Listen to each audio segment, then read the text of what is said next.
Hello दोस्तों, स्वागत है आपका आली मैथ्स में। तो कैसे हैं आप लोग बच्चे लोग। आज के इस क्लास में हम लोग बात करेंगे class 10th mathematics NCERT chapter 5 AP arithmetics progression. Arithmetics progression को हिंदी में बोलते हैं समांतर श्रेणी।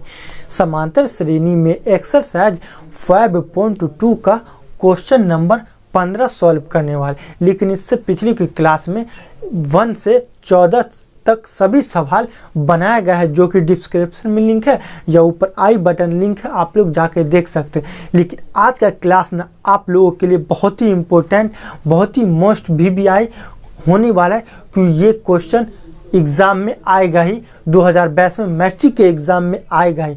तो बनी रहिए इस वीडियो में और लास्ट तक देखिए और 3 नंबर लेके जाइए, क्योंकि ये एपी के ये ऐसे क्वेश्चन हैं जो कि बार बार पूछे जाते हैं और बार बार पूछे गए हैं। तो आइए क्वेश्चन की ओर बढ़ते हैं और क्वेश्चन क्या बोलता है उसे किस तरीका से, सिंपल तरीका से एक एक बात का डिटेल अध्ययन करेंगे। आइए क्वेश्चन की ओर बढ़ते हैं और क्वेश्चन सॉल्व करते हैं। क्वेश्चन नंबर 15, n के किस मान के लिए, n के किस मान के लिए, n जो होता है एपी में पद होता है। पद मतलब n बराबर 10, तो एपी में 10 टर्म है, एपी में 10 पद है। तो n के किस मान के लिए दोनों एपी 63, 65, 67 और 3, 10, 17 के nवें पद बराबर होंगे। n के किस मान के लिए ये सब के nवें पद बराबर होंगे। उससे पहले जानेंगे कि nवां पद होता क्या है। तो nवां पद अगर नहीं जानते हैं तो nवां पद क्या होता है, nवां पद का फॉर्मूला क्या होता है और nवां पद किस तरह प्रूव किया गया है, फार्मूला सभी डिटेल से बनाया गया है, जो कि डिस्क्रिप्शन में लिंक है या ऊपर आई बटन लिंक है, आप लोग जाके याद कर लीजिएगा।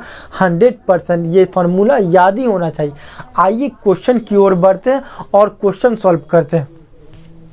बहुत बच्चे लोग का, आप लोग का बहुत सारा कमेंट आता है कि क्वेश्चन सर कहाँ से सॉल्व करना स्टार्ट करें। समझ में नहीं आता है कि क्वेश्चन कहाँ से सॉल्व करना स्टार्ट करें। देखिए बच्चे लोग, क्वेश्चन में पहले क्वेश्चन को पढ़िए, कम से कम 2 से 3 मरतबा क्वेश्चन पढ़िए और क्वेश्चन में क्या दिया हुआ है और क्या निकालना है ये समझिए। उसके बाद सवाल जो है ना आराम से बनने लगेगा। क्या दिया हुआ है और क्या निकालना है, यही 2 चीज़ पता करना, बस क्वेश्चन समझ में आ जाएगा और क्वेश्चन को कहाँ से सॉल्व करना है ये भी समझ में आ जाएगा। अब देखिए, आपके सर बताए होंगे बच्चे लोग कि एपी का कोई भी सवाल रहे तो एक लाइन लिखना तो पड़ेगा। एक लाइन वह क्या है, माने कि एपी का पहला पद ए और सार बनते डी है, कॉमन डिफरेंस दी है। तो यहाँ 2 एपी दिया गया है, तो दोनों का पहला पद अलग अलग मानेंगे और कॉमन डिफरेंस भी अलग अलग मानेंगे, क्योंकि ये दोनों का कोई सा रिलेशन नहीं दिया हुआ। तो आइए मानते हैं। सॉल्यूशन, माना कि पहले एपी के प्रथम पद ए और सारबंतर डी है। पहला एपी का प्रथम पद ए माने और सारबंतर डी माने, छोटा डी। और दूसरे एपी के प्रथम पद टी, दूसरा एपी का प्रथम पद टी और सारबंतर बड़ा डी मान लिए, ये मान लिए। अब अकॉर्डिंग टू क्वेश्चन के अनुसार देखिए, फर्स्ट एपी के लिए लीजिए फर्स्ट कंडीशन, ये एपी के लिए पहला पद देखिए 63, पहला पद 63,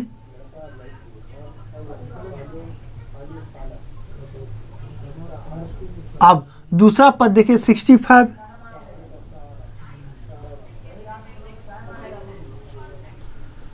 अब पहला पद दूसरा पद पता चल गया। तो आपके सर बताएंगे कोई भी एपी का कोई भी सवाल सॉल्व करना हो तो पहला पद पता होनी चाहिए और कॉमन डिफरेंस नहीं पता होनी चाहिए। अगर नहीं पता है पहला पद या कॉमन डिफरेंस तो उसे निकालने की कोशिश करें। तो पहला पद तो सर यहाँ दिया हुआ है, दूसरा भी दिया हुआ, कॉमन डिफरेंस नहीं दिया हुआ। तो कॉमन डिफरेंस का बच्चे लोग फार्मूला होता है, कॉमन डिफरेंस का फार्मूला नहीं याद है तो आप याद कर लीजिए। आपके स्क्रीन पे कॉमन डिफरेंस का फार्मूला नज़र आ गया होगा। आइए कॉमन डिफरेंस का फार्मूला लिखते हैं। कॉमन डिफरेंस का फार्मूला d बराबर A2 माइनस A1, D बराबर A2 माइनस A1। ये कॉमन डिफरेंस का फार्मूला हुआ। मतलब दूसरा पद में से पहला पद घटाएंगे तो कॉमन डिफरेंस निकलेगा, मतलब सार्वंतर निकलेगा। तो यहाँ तो पहला पद दिया, दूसरा पद दिया, तो हम लोग कॉमन डिफरेंस निकाल सकते हैं।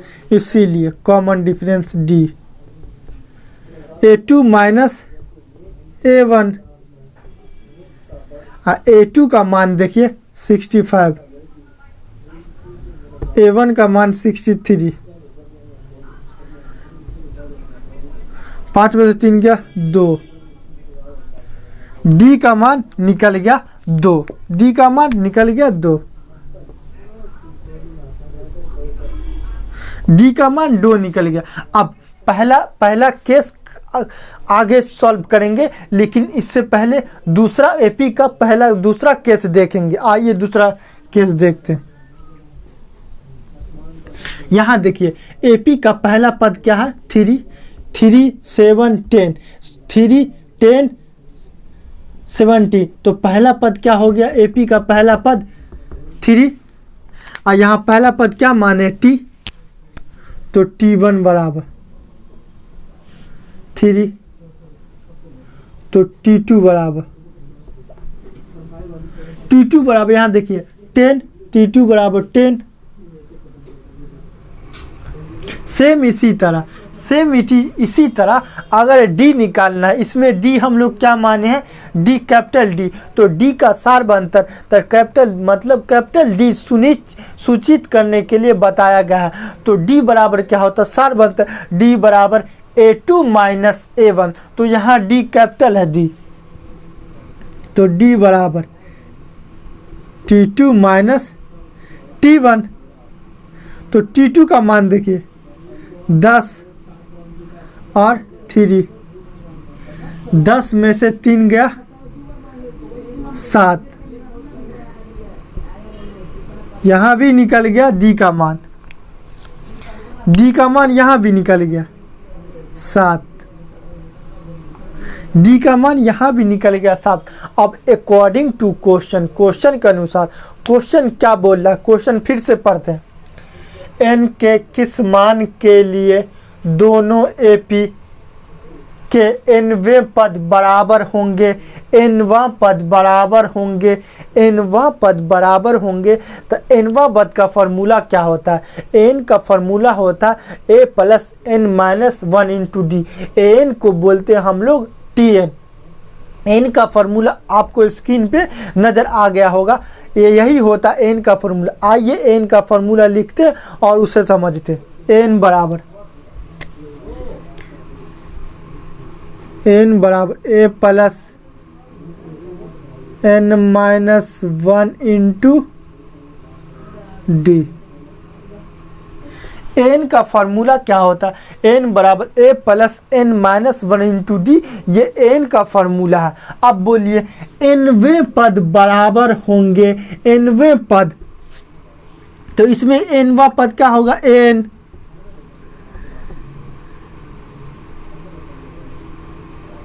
इसमें पहला एपी में nवां पद क्या होगा, n, क्योंकि पहला पद a लिए हैं, दूसरा पद A2, तीसरा पद A3 और दूसरा AP के लिए क्या होगा, Tn बराबर होगा। अब n या फिर Tn, तो n का फार्मूला अभी लिखे, n बराबर a plus n minus 1 into D. a plus n minus 1 into D.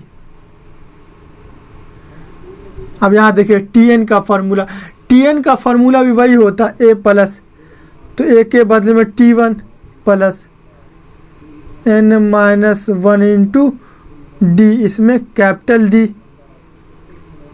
यहाँ तक कोई दिक्कत नहीं। अगर कोई दिक्कत नहीं है तो लाइक और सब्सक्राइब तो बनता है। आइए क्वेश्चन की ओर बढ़ते हैं। अब देखिए a मतलब a1 का मान 63, n माइनस 1। और डी का मान यहाँ देखिए 2, यहाँ देखिए डी का मान 2, यहाँ T1 का मान देखिए 3,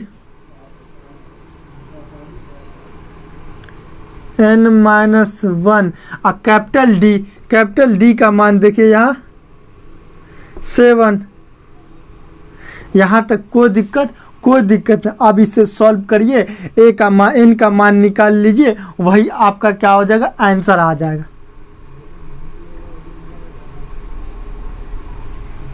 यहाँ देखिए ये 3 को इस पार लाएंगे, ये 3 को इस पार लाएंगे, 63 माइनस 3। अब ये देखिए ये जो है अंदर डालेंगे, 2 को n से गुना करेंगे तो 2n प्लस, और 2 को 1 से गुना करें -2। ये तो 3 इस पर आ गया। अब यहाँ देखिए 7 को अंदर डालेंगे तो 7 अंदर से गुना करेंगे 7n, अब -7 को -1 से गुना करेंगे -7। यहाँ तक कोई दिक्कत नहीं। अब देखिए बच्चे लोग 63 में से 3 गया तो 60,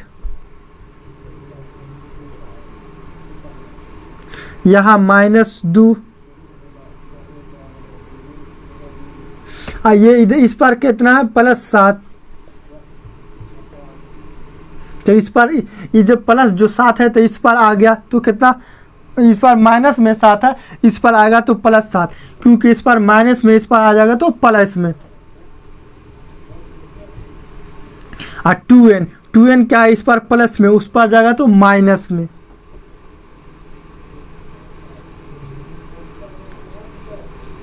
यहाँ तो कोई दिक्कत देखिए कुछ नहीं किया, 3 घटा दिए 60, ये 63 में से 3 घटा 60, ये -2 यहाँ लिखे, ये जो 7 प्लस में है, ये प्लस में इस पर सॉरी माइनस में है, ये 7 जो है माइनस में इस पर लाए तो प्लस में हो जाएगा, क्या होगा प्लस में।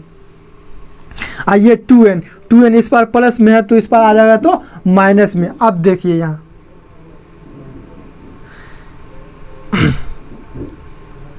तो यहाँ देखिए 2 घट जाएगा तो कितना, जो 2 घट जाएगा तो 2 घट 5, 60 प्लस 7 में से 2 गया 5, 7 में से 2 गया 5 प्लस 5 60 ऐसे है। यहाँ देख 7 में से 2 गया, 7n में से 2n 5n। अब देखिए 60 अब प्लस 5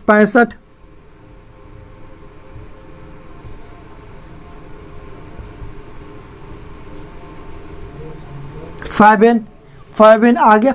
अब देखिए n जो है 5 जो है गुना में है, n के साथ गुना में है, 5 जो गुना में इस पर आ जाएगा तो क्या होगा, डिवाइड हो जाएगा, इस पर आएगा तो क्या होगा, डिवाइड होगा, इसीलिए n बराबर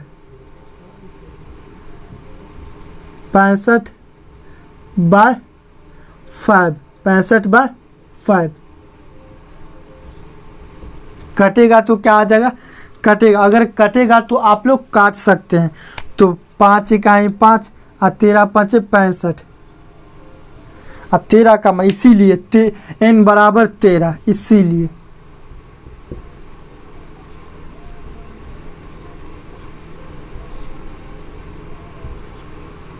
इनका मान क्या आ गया बच्चे लोग, 13।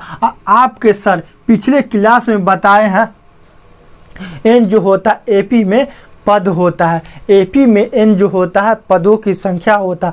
अब क्वेश्चन क्या बोल रहा है कि nवां पद बराबर होंगे। फिर से क्वेश्चन पढ़िए, n के किस मान के लिए दोनों एपी क्या nवां पद बराबर होंगे, n के किस मान के लिए, इसीलिए बच्चे लोग n बराबर, इसीलिए n बराबर 13 के लिए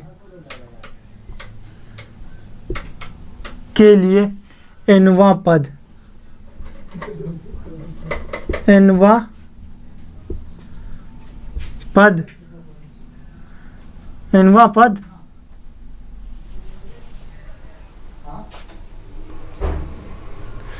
इसीलिए बच्चे लोग n बराबर 13 पर AP का nवां पद बराबर होगा, इसीलिए n बराबर 13 पर दोनों AP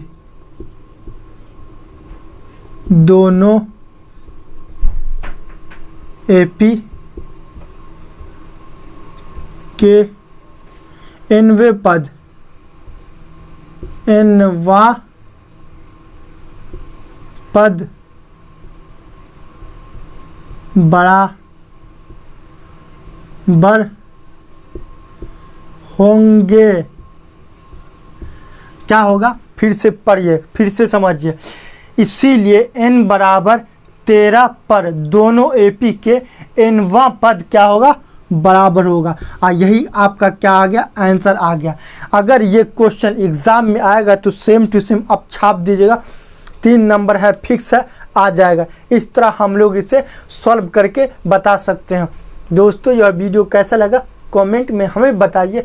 अगर आप मेरे चैनल पे नए हैं तो प्लीज़ सब्सक्राइब करके बेल आइकन घंटी दबा दें, ताकि हमारी नई वीडियो का नोटिफिकेशन सबसे पहले आप तक पहुंच सके। Thank you for watching video.